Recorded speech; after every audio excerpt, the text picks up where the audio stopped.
மகாராஷ்டிராவில் நடந்து வரும் பாஜக தலைமையிலான மகாயுதி கூட்டணியின் ஆட்சி இந்த ஆண்டு நவம்பர் 26ஆம் தேதியுடன் முடிவுக்கு வருகிறது. இதனால் பாஜக, ஏக்நாத் ஷிண்டேவின் சிவசேனா, அஜித் பவாரின் தேசியவாத காங்கிரஸ் கட்சிகள் இணைந்து அமைந்திருக்கும் மகாயுதி கூட்டணி மற்றும் காங்கிரஸ், உத்தவ் தாக்கரேவின் சிவசேனா மற்றும் சரத்பவாரின் தேசியவாத காங்கிரஸ் கட்சிகள் இணைந்து அமைத்திருக்கும் மகாவிகாஸ் அகாடி கூட்டணி கட்சிகள் தேர்தலுக்கு தயாராகி வருகின்றன. இதில் மகாயுதி கூட்டணியில் இந்துத்துவ கொள்கையுடன் ஒத்துப்போகாத அஜித் பவாரின் தேசியவாத காங்கிரஸ் கட்சியை சேர்த்ததா பாஜக ஆதரவாளர்களே அந்த கட்சியை கடுமையாக விமர்சித்து வருகின்றனர். மற்றொரு பக்கம் ஏக்நாத் ஷிண்டேவின் சிவசேனா கட்சியைச் சேர்ந்த அமைச்சர் ஒருவர் அஜித் பவார் அருகில் வந்தாலே குமட்டிக் கொண்டு வருவதாக பேசி சர்ச்சையை கிளப்பினார். இதற்கெல்லாம் பதிலடி கொடுக்கும் விதமாக மகாராஷ்டிராவில் முக்கிய திட்டமாக பார்க்கப்படும் பெண்களுக்கு நிதியுதவி வழங்கும் லடிக்கி பாகின் திட்டத்திற்கான போஸ்டர்களில் முதலமைச்சர் ஷிண்டேவின் புகைப்படத்தை தவிர்த்துவிட்டு அஜித் டாடா லடிக்கி பாகின் என்கிற பெயரில் பிரச்சாரம் செய்கின்றனர் தேசியவாத காங்கிரஸ் கட்சியினர். இதனால் கூட்டணி எந்த நிலையில் இருக்கிறது என்பது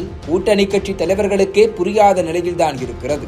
இதனை சாதகமாக பயன்படுத்திக் கொண்டு அடுத்தடுத்த கட்டங்களுக்கு முன்னேற தயாராகி இருக்கிறது மகாவிகாஸ் அகாடி கூட்டணி. தேர்தல் முடிவில் மகாவிகாஸ் அகாடி கூட்டணி 30 இடங்களை கைப்பற்றியிருந்தாலும் முன்னரே தொகுதி பங்கீட்டை முடித்து பிரச்சாரத்தில் கவனம் செலுத்தியிருந்தால் கூடுதல் தொகுதிகளில் ஜெயித்திருக்கலாம் என்பது அரசியல் விமர்சகர்களின் கருத்தாக இருந்தது.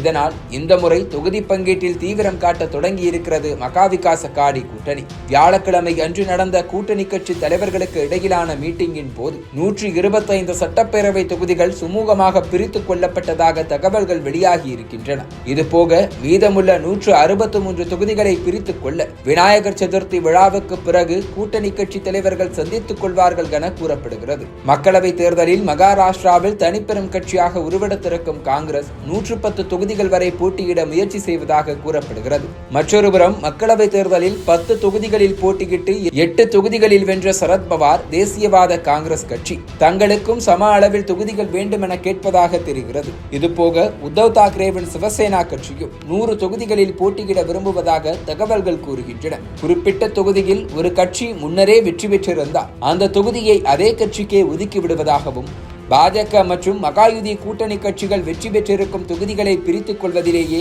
மகாவிகாஸ் அகாடி கூட்டணி கட்சிகளிடையே சிக்கல்கள் எழுவதாகவும் கூறப்படுகிறது. மும்பையில் உள்ள 36 தொகுதிகளில் பாஜக வசமிருக்கும் 5 தொகுதிகளை கையில் எடுக்க காங்கிரஸ், உத்தவ் தாக்கரே, அஜித் பவார் என எந்த கட்சியும் ஆர்வம் காட்டவில்லை என வெளியாகி இருக்கும் தகவல் இதனை உறுதிப்படுத்துகிறது.